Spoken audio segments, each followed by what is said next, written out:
The sun beat down on the dusty trail, making the air shimmer like a mirage. 10-year-old Callie trudged along, her small boots kicking up little puffs of dirt with each step.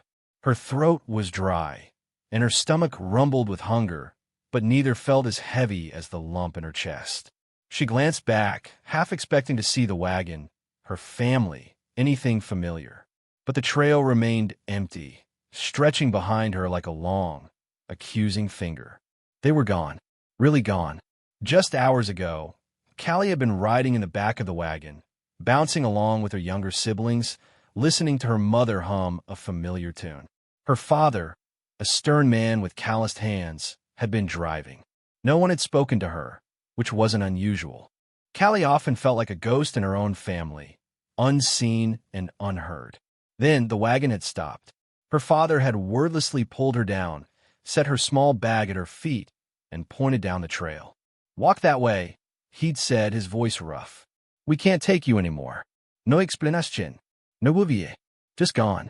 Callie hugged her worn doll, Betsy, closer. Betsy was the only thing that seemed to understand how she felt. The doll's painted eyes stared blankly ahead, but Callie imagined she saw a flicker of sympathy. She stumbled on, the endless trail blurring with tears.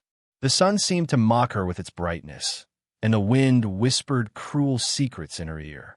She was alone, utterly, completely alone. The trail was harsh and unforgiving. Sharp rocks dug into her thin soles, and thorny bushes snagged at her dress. Callie imagined monsters lurking behind every bend, ready to snatch her away. But the real monster was the emptiness inside her, the feeling of being unwanted. Why didn't they want her? What had she done wrong? She remembered the times she'd tried to help her mother with chores, only to be told she was clumsy and in the way. She remembered the times she'd asked her father questions, only to be met with a scowl and a gruff, "Leave me be, girl." She remembered the laughter of her siblings, always directed at her, never with her. Each memory was like a tiny stone, adding to the weight in her chest. She was a burden, a nuisance, a mistake. That's what they had always made her feel. And now they had proven it. As the sun began to dip below the horizon, casting long, eerie shadows across the trail, Callie collapsed beside a gnarled tree, exhaustion pulling her down. She clutched Betsy tightly, her small body shaking with sobs. She didn't know where she was going or what she would do. All she knew was that she was lost and no one was coming to find her. The stars began to appear, cold and distant, mirroring the feeling in her heart. This was her new home, a lonely trail, a worn doll, and a heart full of pain. The cold seeped into Callie's bones, making her shiver even under the thin blanket of dust that coated everything. Sleep offered little comfort, filled with fragmented dreams of her family's faces, twisted into expressions of disapproval and disgust. She woke with a start, the morning sun a painful reminder of her reality. Her stomach growled, a sharp, insistent ache. She hadn't eaten since the day before, and her mouth felt like sandpaper. She rummaged through her small bag, finding only a few stale crackers and a half-empty bottle of water. She ate the crackers slowly, savoring each bite, and took small sips of water, knowing she had to make it last. As she sat there, leaning against the rough bark of the tree, her mind drifted back to her life before. It wasn't a happy life, but it was familiar.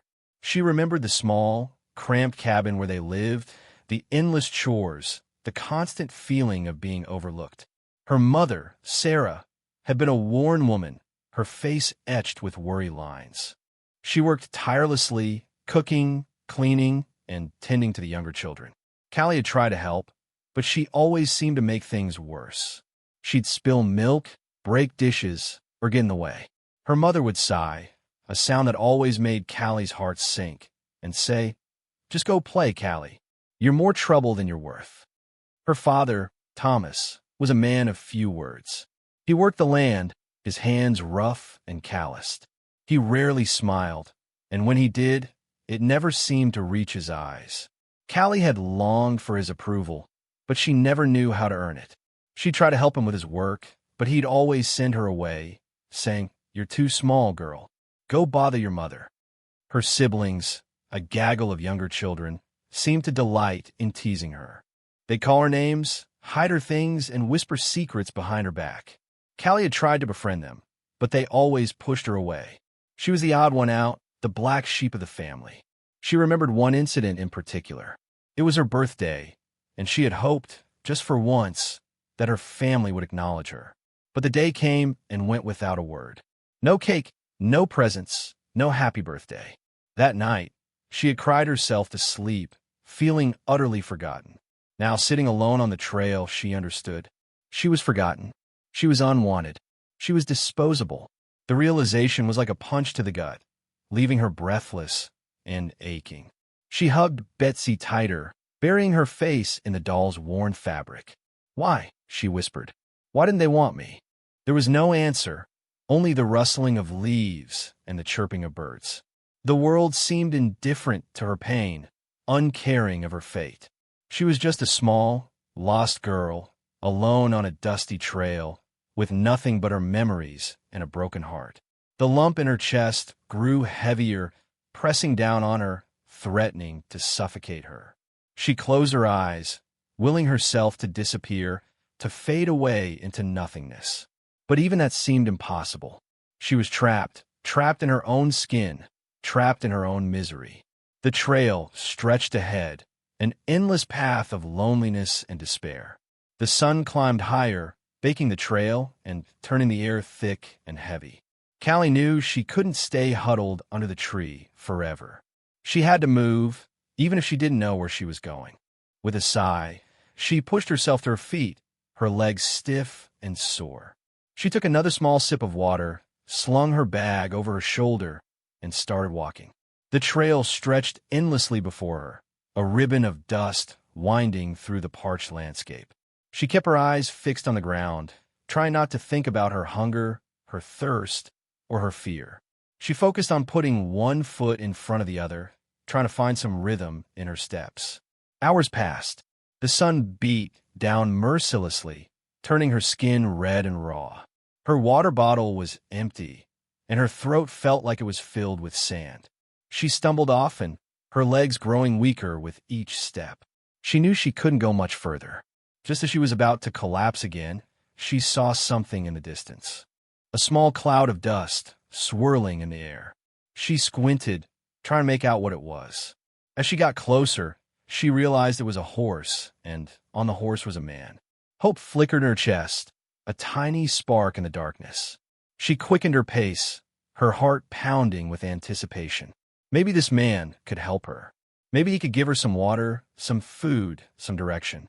As the man drew closer, Callie could see that he was tall and lean, with a weathered face and kind eyes. He wore a worn leather vest and a wide-brimmed hat that shaded his face from the sun.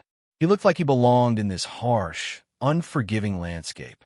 He reined in his horse when he saw her, his eyes widening with surprise.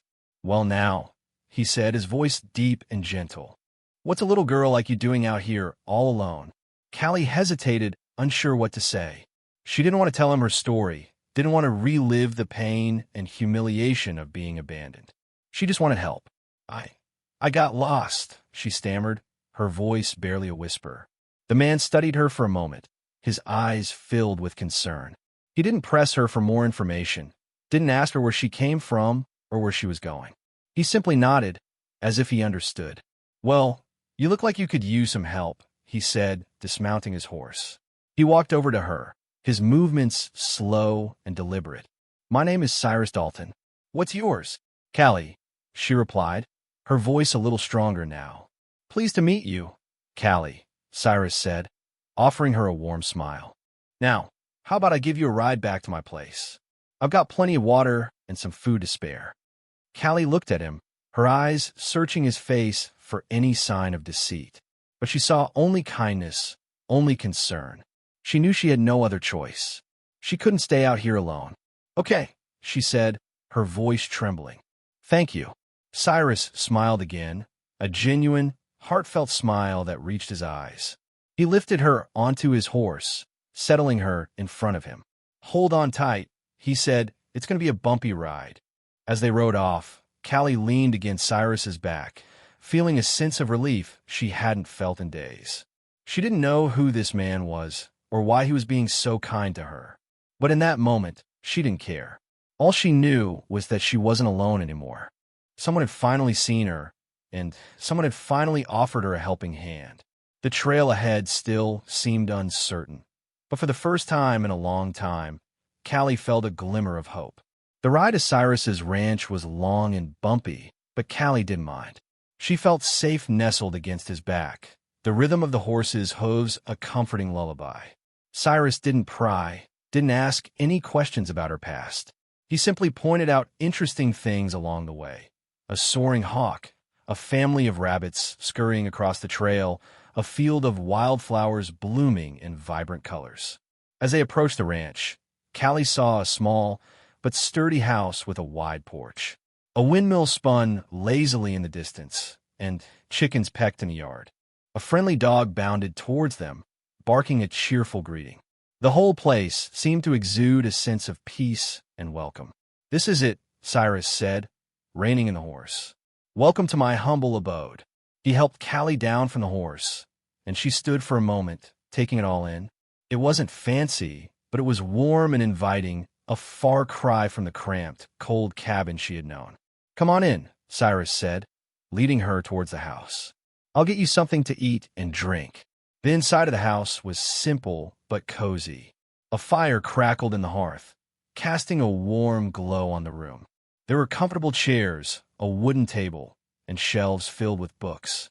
It smelled of wood smoke and cinnamon, a comforting scent that made Callie feel instantly at ease.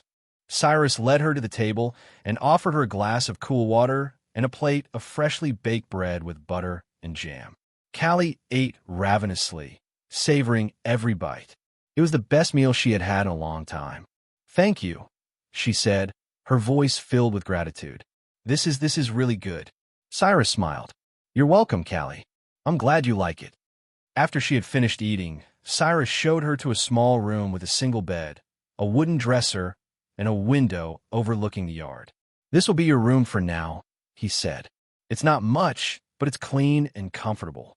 Callie looked around the room, her heart swelling with emotion. It was the first time she had ever had a room of her own. "Thank you," she whispered, tears welling up in her eyes. "Thank you so much." Cyrus gently placed a hand on her shoulder. "You don't have to thank me, Callie. You're welcome here. You can stay as long as you need to." That night, Callie slept soundly for the first time in weeks. She felt safe and secure, surrounded by the warmth and comfort of Cyrus's home.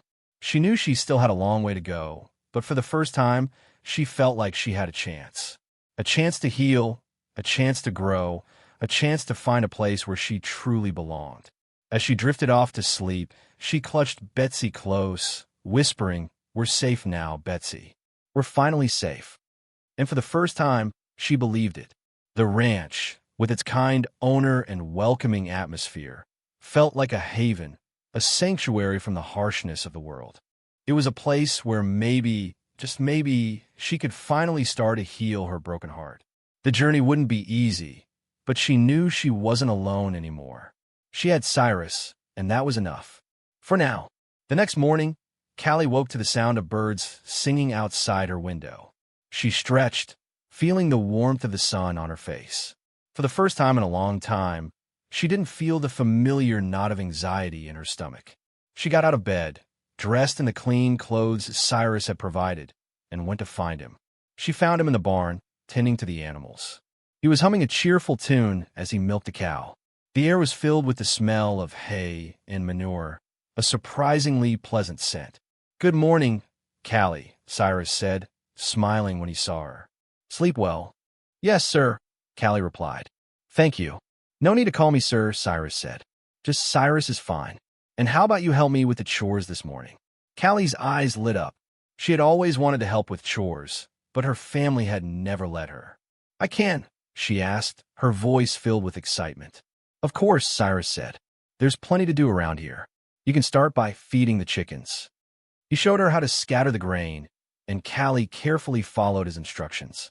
The chickens clucked and pecked at her feet, and she giggled, feeling a sense of joy she hadn't felt in years. As she worked alongside Cyrus, she began to feel a sense of purpose. She was no longer just a burden, a nuisance. She was helping, contributing, making a difference. And Cyrus seemed to appreciate her efforts. He praised her for her hard work, and he never made her feel clumsy or inadequate. She helped him collect eggs, clean the stalls, and water the horses. With each task, her confidence grew. She discovered that she was actually quite good at taking care of animals. She had a gentle touch, and the animals seemed to respond to her kindness. In the afternoon, Cyrus taught her how to mend fences. She learned how to hammer nails, tie knots, and work with wood. It was hard work, but she enjoyed it. She liked the feeling of using her hands, of creating something tangible. As the days passed, Callie settled into a routine. She woke up early, helped Cyrus with the chores, and spent the afternoons exploring the ranch. She learned the names of all the animals, the different types of trees, and the best places to find wildflowers. She also began to open up to Cyrus, sharing her stories and her fears. She told him about her family, about the loneliness she had felt, about the pain of being abandoned. Cyrus listened patiently, without judgment. He didn't offer easy answers or empty platitudes. He simply listened, and he let her know that he cared. Slowly, Callie began to heal. The wounds of her past didn't disappear overnight, but they began to scab over. She started to believe that maybe, just maybe, she could have a future filled with love and belonging and happiness. And it was all thanks to Cyrus, the kind stranger who had taken her in and given her a second chance. She realized that Cyrus wasn't just giving her a home, he was giving her something even more valuable, a family. The feeling of being valued was completely new to Callie. It was like sunshine after a long winter. Weeks turned into months, and Callie continued to thrive at the ranch. She had become an integral part of Cyrus's life, his constant companion and helper. She knew the ranch inside and out, from the best fishing spots in the creek to the secret hiding place where the hens laid their eggs. But despite the growing bond between them, Callie still held back a part of herself. She was afraid to fully trust Cyrus, afraid that he, too, would eventually abandon her. She had been hurt so deeply in the past that she found it difficult to believe that anyone could truly care for her. Cyrus sensed her hesitation, her guardedness. He knew that she was still carrying a heavy burden of pain and fear. He never pressured her to open up, but he made sure to let her know that he was there for her, no matter what.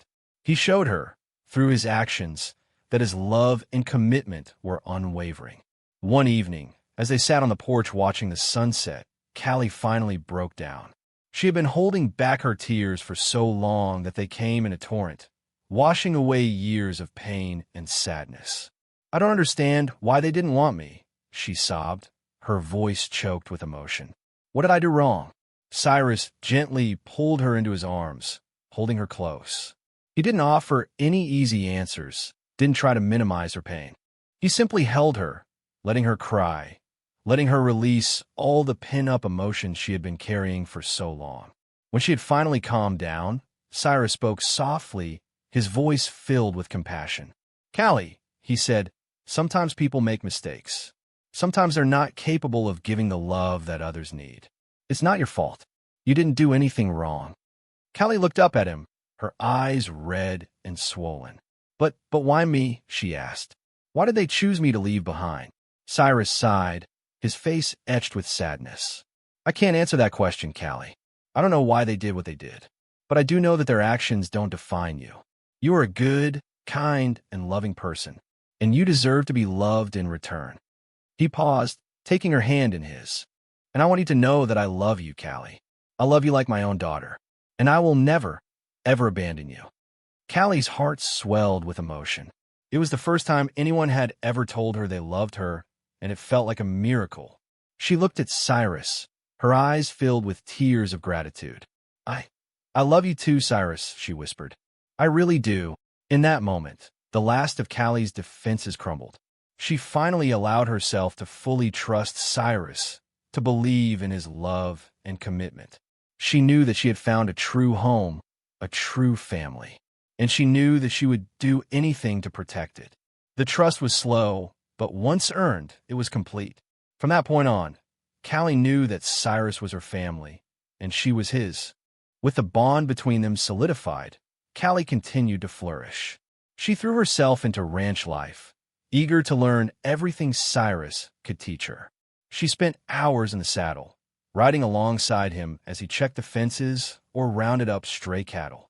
She developed a natural talent for horsemanship, her small frame surprisingly strong and agile.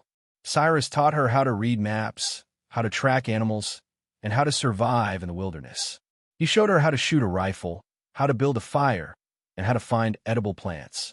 He instilled in her a sense of self-reliance and resourcefulness that she had never possessed before. One day, as they were riding through the hills, Cyrus stopped at a scenic overlook. He dismounted his horse and gestured for Callie to do the same. "Look around you, Callie," he said, his voice filled with pride. "This is your home now. This land, these animals, they're all a part of you." Callie gazed at the sprawling landscape, her heart swelling with emotion. She had never felt so connected to a place so rooted in the earth. "I know I can't replace your family," Cyrus continued, "but I hope that I can give you a life that's even better than the one you left behind. A life filled with love and purpose and happiness." He paused, taking her hand in his. "And I want you to know that you're not just helping me around the ranch, Callie. You're helping me rebuild my life, too. I was lonely before you came along. You brought so much joy and laughter into my world." Callie's eyes filled with tears. She didn't know what to say. She simply threw her arms around Cyrus, hugging him tightly. "Thank you, Cyrus," she whispered. "Thank you for everything." As time went on, Callie discovered other talents she never knew she possessed. She had a knack for fixing things, for tinkering with machinery. She could take apart a broken engine, diagnose the problem, and put it back together again, good as new. Cyrus encouraged her to pursue her interests, providing her with tools and equipment and offering his guidance and support. He recognized that she was a bright, capable, and determined young woman, and he wanted to help her reach her full potential. She also discovered a love for reading. Cyrus had a vast collection of books, ranging from classic literature to Western adventures. Callie devoured them all, immersing herself in different worlds and expanding her knowledge and understanding. She started writing her own stories, filling notebooks with tales of cowboys, Indians, and daring heroines. She dreamed of becoming a writer one day, of sharing her stories with the world. Cyrus saw her potential and arranged for a tutor to come to the ranch to give her lessons. He wanted her to have the best possible education, to give her the tools she needed to succeed in life. Callie excelled in her studies, proving to be a quick and eager learner. She soaked up knowledge like a sponge, always hungry for more. As she grew older, Callie blossomed into a confident, independent, and compassionate young woman. She had overcome the hardships of her past and emerged stronger and more resilient. She had found a true home, a true family, and a true sense of purpose. And she was ready to face whatever challenges life might throw her way. The quiet, sad little girl was gone, replaced by a girl who had found her place in the world. The peaceful rhythm of life at the ranch was disrupted one sweltering afternoon. A cloud of dust appeared on the horizon, growing larger and closer with each passing minute. Callie, now 15 years old and strong, stood beside Cyrus on the porch, her hand instinctively reaching for the rifle that always sat nearby. "Looks like trouble," Cyrus said, his voice grim. As the dust cloud approached, they could make out the figures of several men on horseback. They were rough-looking characters, with hardened faces and menacing eyes. They reined in their horses in front of the ranch house, their leader, a burly man with a scar across his cheek, dismounting with a swagger. "Dalton," the man barked, his voice rough and gravelly. "We've come to collect what's owed." "I don't owe you anything, Bart," Cyrus replied, his voice calm but firm. "Don't play coy with me, Dalton," Bart sneered. "You know about the debt. It's time to pay up, or we'll be forced to take what's ours." Callie stepped forward, her eyes blazing with anger. "You have no right to threaten Cyrus," she said, her voice surprisingly steady. "This is his land, and he doesn't owe you anything." Bart chuckled, his eyes sweeping over Callie with a predatory gaze. "Well, well, well," he said. "Look what we have here. A feisty little thing, ain't she? Maybe we can find another way to settle this debt." Cyrus stepped in front of Callie, shielding her from Bart's gaze. "Leave her out of this, Bart," he said, his voice low and dangerous. "This is between you and me." "All right, Dalton," Bart said, raising his hands in mock surrender. "But don't think you can protect her forever. We'll be back, and next time, we won't be so nice." With that, Bart and his men turned their horses around and rode off, leaving a cloud of dust in their wake. Callie watched them go, her heart pounding with fear and anger. "What was that all about?" she asked, turning to Cyrus. Cyrus sighed, his face etched with worry. "It's an old debt," he said.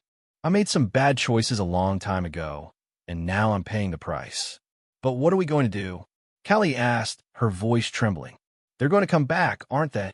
"I don't know, Callie," Cyrus said, "but I won't let them hurt you. I promise you that." That night, Callie couldn't sleep. She tossed and turned to her bed, her mind racing with worry. She knew that Bart and his men were a serious threat, and she was afraid for Cyrus and for the ranch. She knew she had to do something to protect them. She crept out of bed and went to find Cyrus. He was sitting on the porch, staring out at the darkened landscape. "Cyrus," she said, her voice soft. "I want to help." Cyrus looked at her, his eyes filled with concern. "Callie, this is not your fight," he said. "It's too dangerous." "But it is my fight," Callie insisted. "This is my home, and you're my family. I won't let those men take it away from us." Cyrus sighed, knowing that he couldn't relent. He knew that Callie was strong and determined, and that she would never back down from a fight. He also knew that he couldn't protect her forever. "All right, Callie," he said, his voice resigned. "But you have to promise me that you'll be careful. This is not a game." "I promise," Callie said, her eyes shining with determination. "I'll do whatever it takes to protect our home." Together, they began to prepare for Bart's return. They boarded up the windows, reinforced the doors, and gathered all the weapons they could find. Cyrus taught Callie how to set traps, how to use cover, and how to defend herself in close combat. They worked tirelessly, their movements precise and efficient. They were a team, united by their love for each other and their determination to survive. Days turned into weeks, and the tension at the ranch grew thicker with each passing hour. They knew that Bart and his men could return at any time, and they had to be ready. One moonless night, as they sat on the porch, listening to the crickets chirp, they heard the sound of horses in the distance. Callie grabbed her rifle, her heart pounding in her chest. "They're here," she whispered. Cyrus nodded, his face grim. "Get inside," he said, "and stay safe." Callie shook her head. "I'm not leaving you," she said. "We're in this together." Together, they waited, their senses on high alert. The sound of the horses grew louder and louder, until finally, Bart and his men emerged from the darkness. "All right, Dalton," Bart shouted, his voice filled with malice. "We're here to collect what's ours. And this time, we're not taking no for an answer." Cyrus stepped forward, his rifle raised. "You'll have to go through me first, Bart," he said, his voice steady. "That's what I was hoping you'd say," Bart sneered. With a signal, Bart's men charged towards the house, firing their guns wildly. Cyrus and Callie returned fire, their shots precise and deadly. The battle raged on through the night, the air filled with the sound of gunfire and the smell of gunpowder. Cyrus and Callie fought bravely, defending their home with all their might. Callie, despite her age, proved to be a formidable opponent. She moved quickly and skillfully, using her knowledge of the ranch to her advantage. She set traps, ambushed the attackers, and picked them off one by one. Cyrus watched her, his heart filled with pride. She was no longer the lost and frightened little girl he had found on the trail. She was a strong, courageous, and resourceful young woman, capable of anything. As the battle reached its climax, Callie found herself face to face with Bart. He lunged at her, his knife glinting in the moonlight. Callie dodged his attack, her hand reaching for the knife she had hidden in her boot. With a swift movement, she plunged the knife into Bart's chest. He gasped, his eyes widening with surprise. and then collapsed to the ground. The remaining attackers, seeing their leader fall, lost their nerve and fled into the darkness. Cyrus and Callie stood side by side, panting and exhausted, but victorious. The ranch was safe for now. The price of that safety, however, was heavy on both of their hearts. But they did what they needed to do to protect what was theirs. The experience changed Callie, hardening her resolve. The days following the battle were somber. The ranch, though still standing, bore the scars of the fight. Bullet holes peppered the walls, and the ground was littered with debris.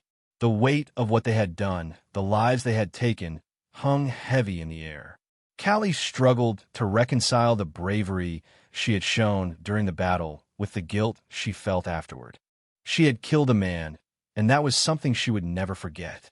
Cyrus, sensing her turmoil, tried to comfort her. "You did what you had to do, Callie," he said. "You protected our home, and you saved my life. You were incredibly brave."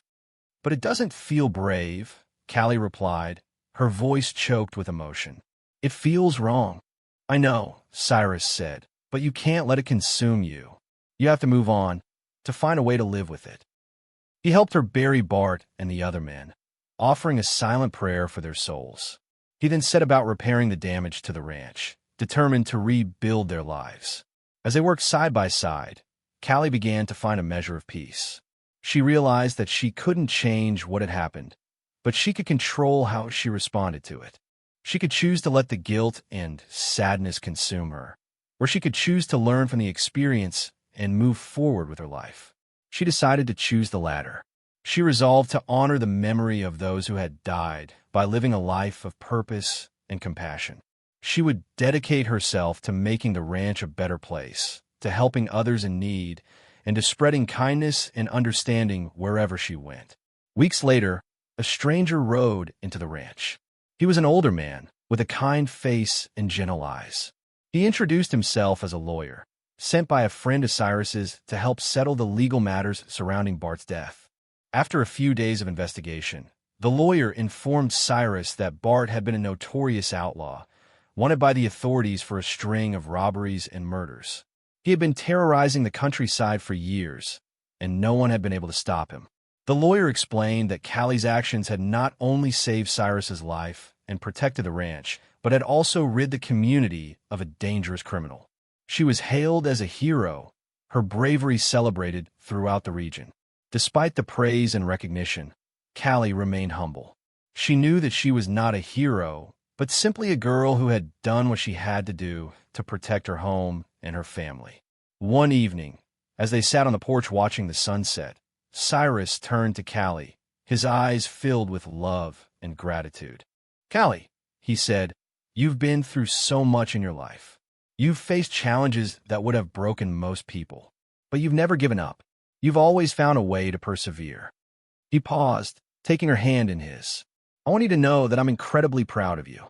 You're the strongest, most courageous person I know, and I'm so grateful to have you in my life." Callie smiled, her heart swelling with emotion. "I'm grateful to have you too, Cyrus," she said. "You gave me a home when I had nowhere else to go. You gave me a family when I thought I was all alone." The experience, while difficult, brought them closer. They had faced death together and survived, cementing their bond. One crisp autumn day, as the leaves turned golden and the air grew cooler, Cyrus called Callie into the house. He seemed nervous, fidgeting with a worn leather pouch in his hands. "Callie," he began, his voice a little shaky, "there's something I've been wanting to ask you for a long time." Callie looked at him, her heart pounding with anticipation. She had a feeling she knew what he was going to say. Cyrus took a deep breath and opened the pouch, revealing a small, silver ring. It was simple but elegant, with a single turquoise stone in the center. "Callie," he said, his voice now filled with emotion, "I know that I can never replace your real family, but I want you to know that I love you more than anything in the world. You're the daughter I never had, and I can't imagine my life without you." He paused, taking her hand in his. "I want to make it official. I want to adopt you, to make you a permanent part of my family. Will you let me be your father, Callie?" Tears streamed down Callie's face. She had dreamed of this moment for so long, but she had never dared to believe that it could actually happen. "Yes, Cyrus," she sobbed, her voice choked with emotion. "Yes, I would love to be your daughter." Cyrus smiled, his face radiant with joy. He slipped the ring on her finger and then pulled her into a tight embrace. "Welcome to the family, Callie Dalton," he said, his voice trembling. The adoption process was quick and easy. Everyone in the community knew Cyrus and Callie, and they all supported their decision. The judge smiled warmly as he signed the final papers, making Callie officially a Dalton. That night, they celebrated with a small but heartfelt party. Friends and neighbors gathered at the ranch, bringing food, gifts, and well wishes. There was laughter, music, and dancing. It was a night that Callie would never forget. As she looked around at the faces of the people who loved and supported her, she realized how far she had come. She was no longer the lost and abandoned little girl who had wandered onto the trail. She was a strong, confident, and loved young woman with a bright future ahead of her. She had found a true home, a true family, and a true sense of belonging. And it was all thanks to Cyrus, the kind stranger who had taken her in and given her a second chance. Years later, Callie would go on to become a successful writer, sharing her stories with the world. She would never forget the hardships she had faced, but she would always remember the kindness and love that had helped her overcome them. She would often visit the ranch, bringing her own children to experience the beauty and tranquility of the place that had given her so much. She would tell them stories about Cyrus, about his wisdom, his courage, and his unwavering love.